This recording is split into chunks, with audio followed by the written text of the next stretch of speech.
Et bonjour, ici Sébastien, j'espère que ça va bien. Aujourd'hui, je vous parle de Nintendo Switch 2 Welcome Tour que j'ai testé sur Nintendo Switch 2. C'est disponible depuis le 5 juin 2025, en fait, en même temps depuis la sortie de la nouvelle console de Nintendo.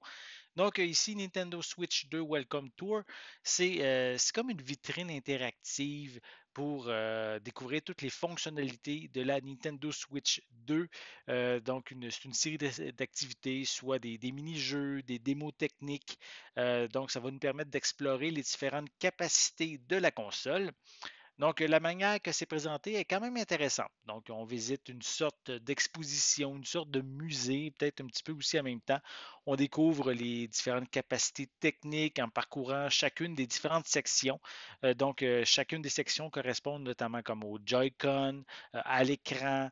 Aussi, on va avoir le support aussi à l'arrière qu'on va visiter, l'intérieur aussi de la machine, donc à l'intérieur des Joy-Con, l'intérieur de l'écran, on va avoir aussi la caméra qu'on va visiter, la manette Pro, et d'autres petites choses. Donc, on visite vraiment l'ensemble des différents de la console et de certains accessoires qui viennent pour la Nintendo Switch 2.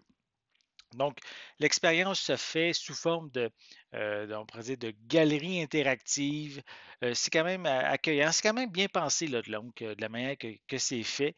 Ça va nous permettre de justement découvrir les différentes capacités de la console, notamment les vibrations HD, le support de la souris, la caméra USB, également les boutons GL et GR qu'on a sur la manette Pro. Aussi, on va découvrir certaines informations supplémentaires via des différents quiz qu'on retrouve dans chacune des sections.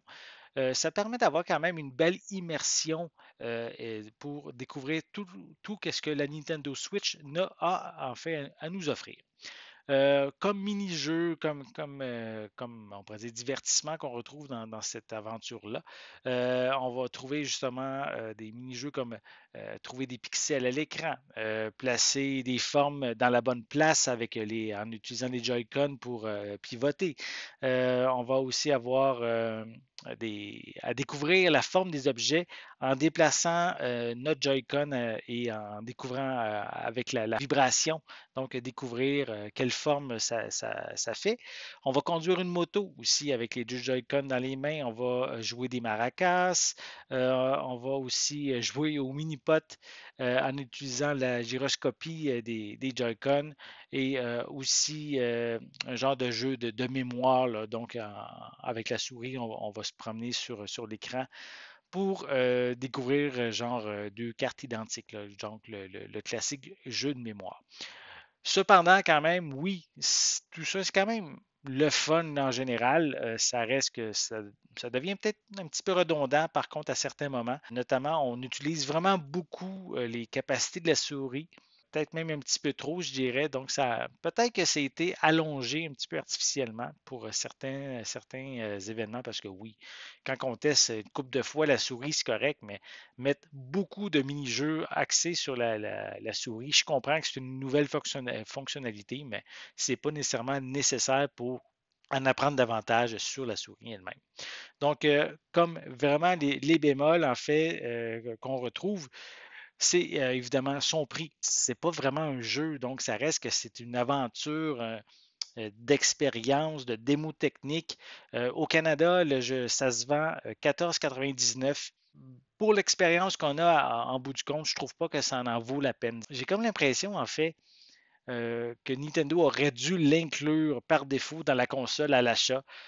Ça aurait permis à beaucoup plus de monde de le découvrir parce que j'ai comme le pressentiment que à cause du prix, ça va rebuter évidemment plusieurs consommateurs. Donc, le second bémol est évidemment que certaines démos techniques nécessitent des accessoires, donc soit avoir une caméra ou la manette Pro. Et sans ces accessoires-là, on ne peut pas terminer, on va dire, le jeu à 100%. Donc, ça nous incite en même temps à acheter et même nous obliger à faire des achats supplémentaires si on veut compléter l'aventure à 100%. Donc, Ça me déçoit. Donc, c'est comme une manière de forcer un peu les gens à acheter des accessoires supplémentaires s'ils veulent découvrir l'expérience au complet. Donc, la Switch 2, quand même, reste une console que moi, j'adore. J'adore la Nintendo Switch 2. Je suis vraiment content de l'avoir entre mes mains. Euh, mais ici, Welcome Tour permet, oui, de découvrir. C'est le fun de découvrir qu'est-ce que la console peut faire. Mais comme je l'ai dit, ça ne vaut pas la peine de débourser de l'argent pour ça. Comme je vais me répéter, mais Nintendo encore aurait dû inclure l'aventure en elle-même dans la console à l'achat. C'est ça que ça mérite. C'est une, une aventure, une démo technique pour découvrir la console. Donc, je ne comprends pas pourquoi Nintendo a décidé de nous le faire payer. Ces points négatifs ont évidemment pris le dessus, vont prendre le dessus sur le reste des avantages, justement, parce que c'est quand même deux bémols assez importants.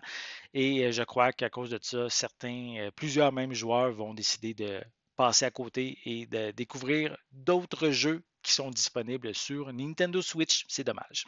Donc, j'espère que vous avez aimé cette vidéo. Si c'est le cas, n'hésitez pas à mettre un pouce en l'air, à laisser des commentaires. Dites-moi, est-ce que vous avez la console Nintendo Switch 2?